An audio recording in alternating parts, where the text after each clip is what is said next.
Hello, and welcome back to another edition of Tips and Tricks. Today we're going to look at how Waymaker can be used as a drum sequencer, which is something that we haven't looked at on this channel before.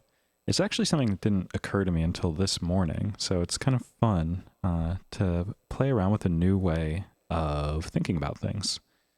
So, what I've got set up here is just two tracks. I have Waymaker on one as a MIDI sequencer, and then I've set up a drum rack, an Ableton Drum Rack, on this other channel. So if you don't already know, an Ableton Drum Rack basically maps one sample to each key on the keyboard. So that means that with a sequencer like Waymaker, when we start playing notes out of Waymaker, it's actually going to play different samples and different drum sounds. So let's just take a listen through these samples that I've got loaded up already. These are all from the Blank Forms Beats 2 pack, which is a bunch of really awesome samples that I highly recommend. Let's take a listen.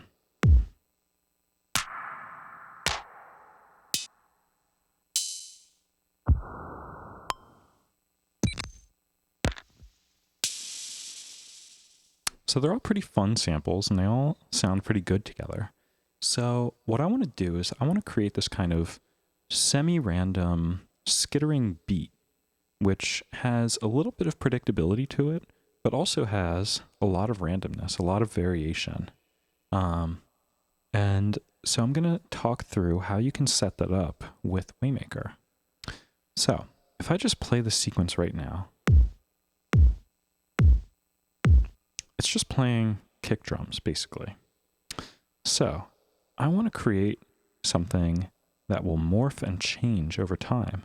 So naturally, the tool for the job is the morph sequencer. But before we get there, I'm just going to change our scale to be none. That means that any note on the keyboard is fair game. So we're going to pick from any of these notes, and that means that any of these samples in the drum rack can be played. So let's switch over to a morph sequencer. And the first thing I'm going to do is I'm just going to dial the pitch range into 1 octave because these samples on the drum rack are all within 1 octave of each other. And I'll kind of get into the rhyme of reason of why I've arranged it this way in the drum rack in a second. But for now, just note that they're all within 1 octave of each other. So I want my morph range to also just be 1 octave.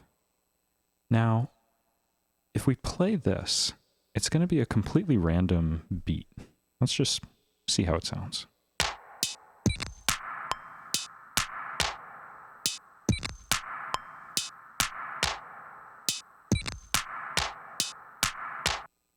It's kind of cool, but it's totally random. And what I actually want to do is I want to have some aspects of this beat be predictable and some of them be random. So what I'm going to do is I'm going to lock certain stages of the morph sequencer to make sure that they always play a kick drum or a snare drum. And that's going to kind of keep the DNA of our drum beat consistent. So I'm going to go up to 16 steps here.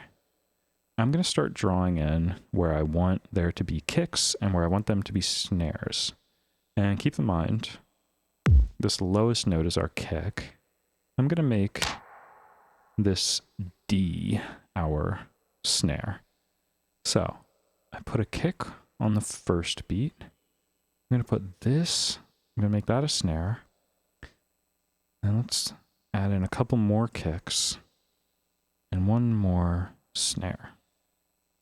So, if you're not already familiar with the morph sequencer, if you just kind of grab one of these sliders and change it, you're also locking it by default. So that means that when that stage is locked, it won't be affected by the morphing aspect of the sequencer. It's guaranteed to always remain the same. So that means that we're always going to have kicks on these notes and snares on these. And then I'm going to speed this up to 16th notes. And let's see how this sounds.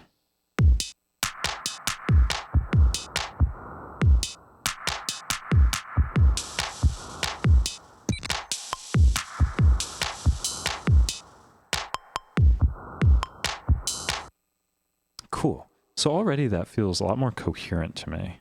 I feel like now we've got snares in the place we can expect. We've got kicks in a place we can expect.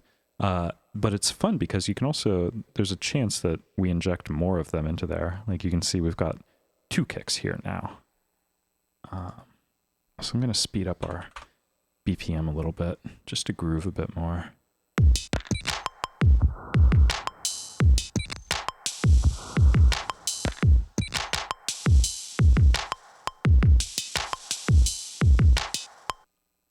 Awesome. Now I want to talk about why I've set up the drum rack this way.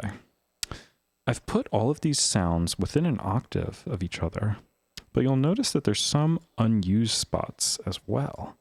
And that's intentional because if Waymaker spits out, for example, an F sharp or a G sharp, that means there's actually going to be a rest on that beat, which is pretty cool. And the other thing I've done is that I've kind of intentionally I've set it up such that we've got our kicks, snares, and kind of our hi-hats in a lower register. Oops. So that's kind of like our normal sounds, I would say. And then if we go higher, I feel like we get to more like energetic and more interesting sounds. So the reason I've done that is because now we can play with the pitch range.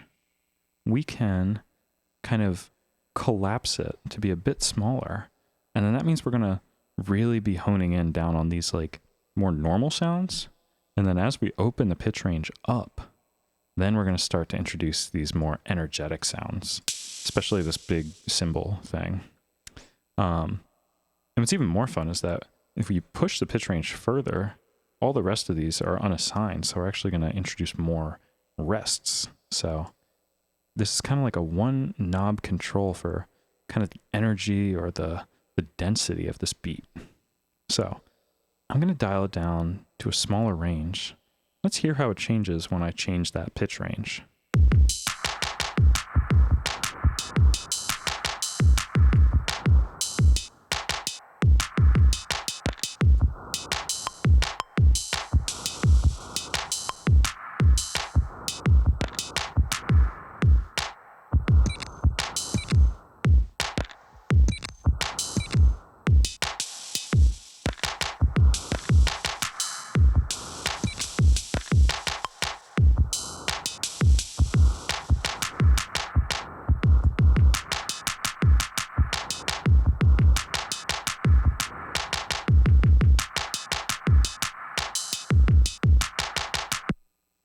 Cool. So I think that's really fun. It's kind of a common thing in like, sometimes like in hip hop or like hip hop style drums, like where you can kind of like certain times you like kind of lay off the cymbals and you just kind of like play a lot more snare work and a lot more kicks. So I think this is kind of a fun way to emulate that style as well. And we can take this one step further by introducing a branching sequencer after this. So in a previous video, I talked about how we can use a branch sequencer to set up basically like random ratchets. And so that's what we're going to do here. We are going to create the world's simplest sequence. I'm just going to say like 3 steps. We're playing at the same exact pitch. And maybe I'm going to speed this all the way up to 64th notes. So this sequence is running at 16th notes. And this branching sequence is going to play 64th notes on top of it. What I'm going to do is I'm going to reduce the probability by a ton. Like less than 10%. So this is going to just kind of add these random like stutters and repeats into the beat. Let's just hear how it sounds.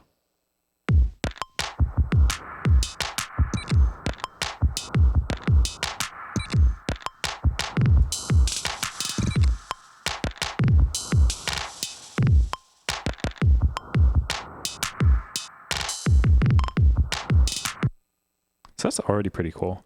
And we can start thinking about maybe different ways that we want to use this. For example, the kick drum is cool, but it can kind of build up quickly if we also have this stutter effect going on the kick drum. So what if we guaranteed that we never do this stutter effect on the kick drum? Like, let's add 2 to all of these stages so that even if it were the kick drum note that triggers that, it actually plays a different sample. So let's hear how that sounds.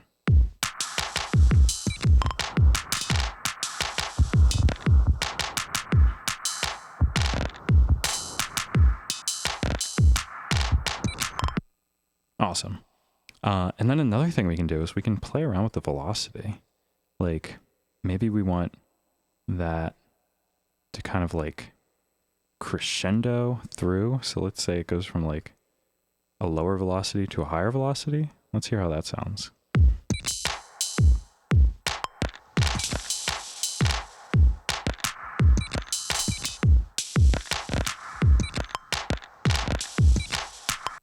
Could also do the opposite. You could go from like a higher velocity to a lower velocity.